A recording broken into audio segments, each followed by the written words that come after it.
Hello guys, আমার চ্যানেলে আপনাদেরকে স্বাগতম। আমি আজকে বানাইছি বেগুন নিরামিষ এভাবে বানাইলে কিন্তু দুর্দান্ত লাগে।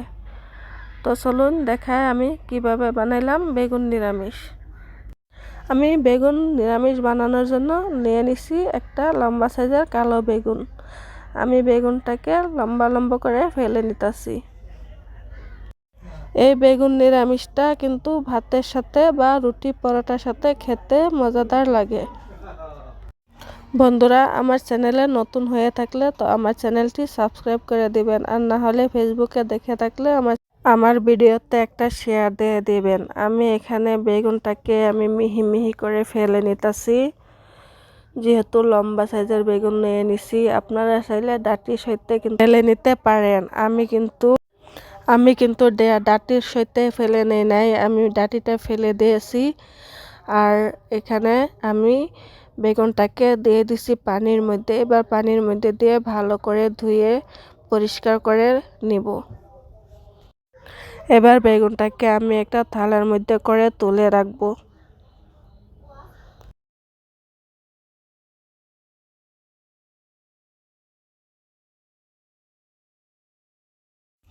এবার বেগুনের গায়ে হলুদ আর নিমখ দিয়ে আমি মেখে নেব। আমি দিয়ে দিছি হাফ চা চামচ করে হলুদ গুঁড়ি আর হাফ চা চামচ করে লবণ দিয়ে আমি এটাকে সুন্দরভাবে মেখে নেব। কড়াইটা গরম করে দিয়ে দিছি সরিষার তেল। আর এবার আমি হলুদ আর নিমখ দিয়ে মেখে রাখা বেগুনটা একটা একটা করে আমি কড়াইতে দিয়ে দিছি। আমি গ্যাসের আঁচটা কম করে দিয়েছি। আর এবার বেগুনটারে হালকা করে ভেজে নিব, বেশি সিদ্ধ হইতে দিব না, হাফ সিদ্ধ করে আমি বেগুনটাকে ভেজে নেব। এবার বেগুন নিরামিষের জন্য আমি একটা মশলা তৈরি করে নেব। আমি একটা বড় সাইজের পেঁয়াজ কুচি দিয়ে দিছি গ্রাইন্ডারের মধ্যে, সাথে কয়টা বাদাম দিয়ে দিছি আর সাথে কিশমিশও দিয়ে দিছি। এবার পানি অ্যাড করে আমি এটাকে গ্রাইন্ডারে পেস্ট করে নিব।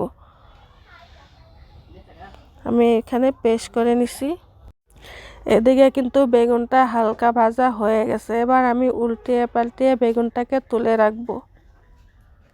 আপনারা চাইলে বেগুনটারে কিন্তু বড় বড় সাইজের করে ফেলে নিতে পারেন। আমি বেগুনটাকে বড় বড় করে ফালি নাই, আমি মিহি মিহি করে ফালছি। আর আপনারা চাইলে কিন্তু ডুবা তেলে ভেজে নিতে পারেন। আমি কিন্তু ডুবা তেলে ভাজি নাই, আমি অল্প তেলে ভেজে নিছি। কড়াইতে আবারও অল্প করে দিয়ে দিছি সরিষার তেল।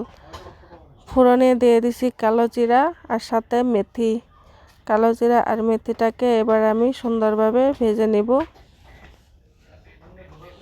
এবার আমি পেস্ট করে রাখা মশলাটা দিয়ে দিব তেলের মধ্যে। এবার আমি পেঁয়াজটাকে সুন্দরভাবে ভাজা ভাজা করে নিব। যেহেতু পেঁয়াজের সাথে আমি দেশি বাদাম আর কিশমিশ দিয়ে দিছি, সেই জন্য আমি কিন্তু বেশি ভাজতে যেতাম না, একদম কড়া করে ভাজতে যেতাম না। আমি হালকা করে ভেজে নেব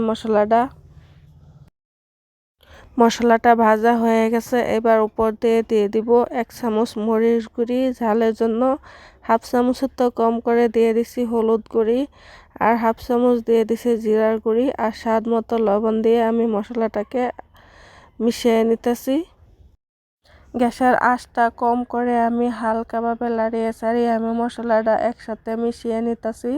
বেশি ভাজতে যাব না, বেশি ভাজতে গেলে আবার তিতো হয়ে যাবে। আমি সেই জন্য আমি হালকা করে ভেজে নিতেছি। মশলাটা কিন্তু পুরোপুরি মিশে গেছে তেলের সাথে। এবার উপর দিয়ে দিয়ে দিছি গ্রাইন্ডার ধুয়ে পানি অ্যাড করে আমি এবার গ্রেভিটাকে সুন্দরভাবে সিদ্ধ হইতে দিব। এবার গ্যাসের আঁচটা বাড়িয়ে দিয়ে 2 মিনিট সময় আমি জাল দিয়ে ঝোলটাকে ফুটিয়ে নিব।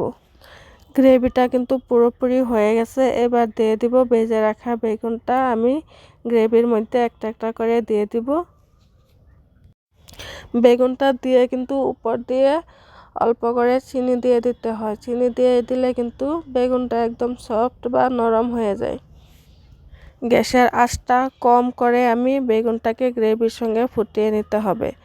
আর উপর দিয়ে দিয়ে দিছি হাফ চামচের তো কম করে গরম মশলা।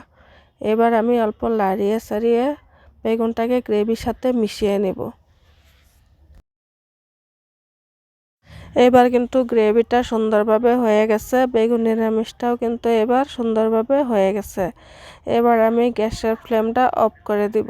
আপনারা চাইলে কিন্তু এই নিরামিষটা বানাইতে পারেন। বেগুনের এই নিরামিষটা দেখতেও যেরকম সুন্দর লাগে, খেতেও কিন্তু দুর্দান্ত লাগে।